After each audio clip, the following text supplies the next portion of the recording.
Eli, I wanted to ask you about James Cook. What's it like, seeing him do what he does every day in practice, lining up at a whole bunch of different spots? Very talented kid, and you can see that on the field. The way he carries himself, everything about him, slippery. Kind of reminds me of Alvin Kamara a little bit. Okay. The time we played together, so he's a very talented kid.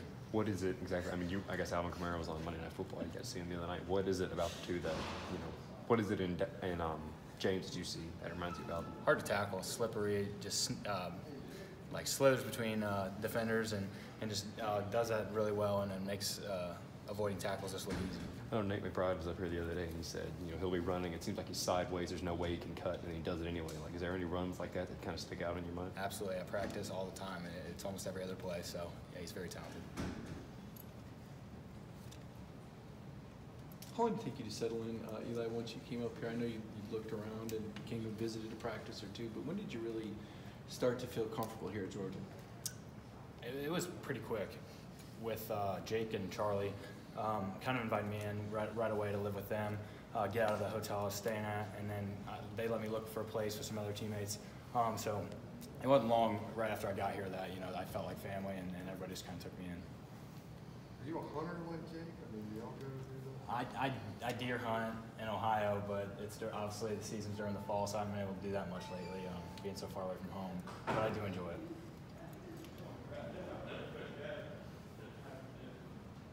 Did you already know Jake and Charlie when you were at Tennessee, or just something you just met them when you came in? I met them on one visit when I first got here.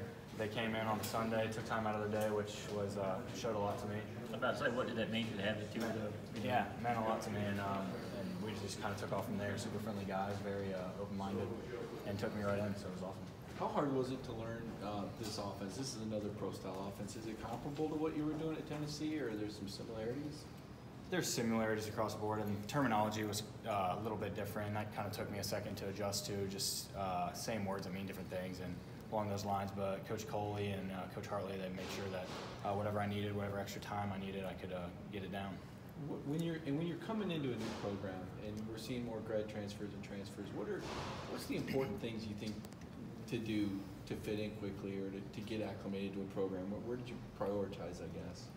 Just work hard. Show everybody, hey, I'm going to work hard. I'm not going to come in and expect anything. Just come in and do your job every day. Don't be a problem guy. And people will look at you and say, okay, he does belong, And if you work hard at practice and go every day, you'll earn the respect of the players pretty quick. Not to be negative, was there an injury or anything with the fumble the other day? It looked like you got up a little slow or anything. No, I'm fine. Didn't know if they hit your arm funny or something. Did you grow up a fan of Ohio State, or what schools did you like? I kind of grew up half my life in Indianapolis, the other half in Minster, Ohio. So growing up, I didn't really have a favorite college team. Just kind of, wanted underdog games and good games. So no, I didn't really grow up a fan of anybody. Indianapolis. So were you a fan of Purdue or Notre Dame? No, I was an Indianapolis Colts fan there for a while, and then the older I got, I just kind of, same thing. Wanted good games, wanted underdogs. That's how I've been my whole life. So. You're aware there's a team in South Bend and they might be coming here? I'm aware there's a team in South Bend, yeah. But we're focused on Arkansas State right now, so. If you actually look at the history, the teams don't tend to lose the week before.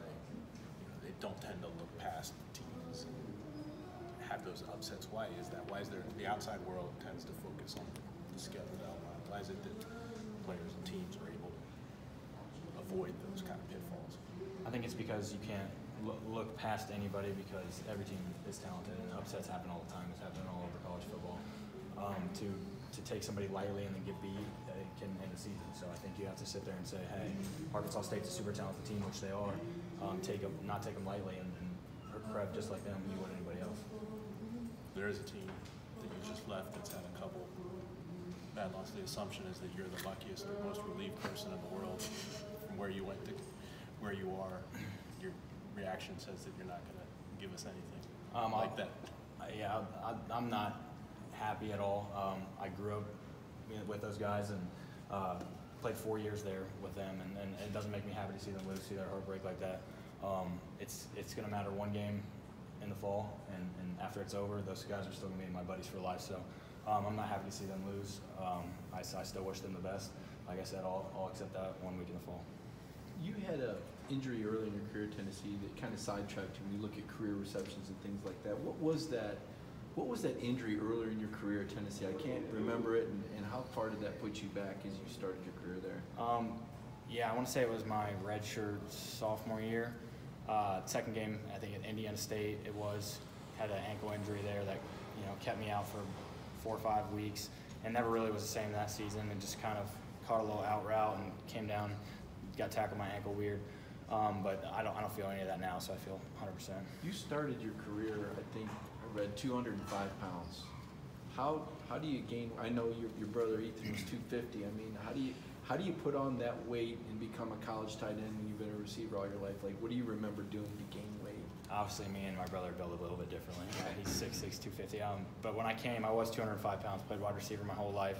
Got to Tennessee, they said, hey, you're going to play tight end, and you're going to do whatever it takes to put this weight on. So I remember, sometimes waking up in the middle of the night, whether setting an alarm, eating a peanut butter sandwich or something quick, drinking protein shakes 3 times a day, just any chance you can get to snack and put that weight on. And the weight room was huge too. And since I've got here, the weight staff's done nothing but help me. Same with Collier and the nutrition staff here has done nothing but help me just to put that weight on and keep that weight on and stay strong in the weight room.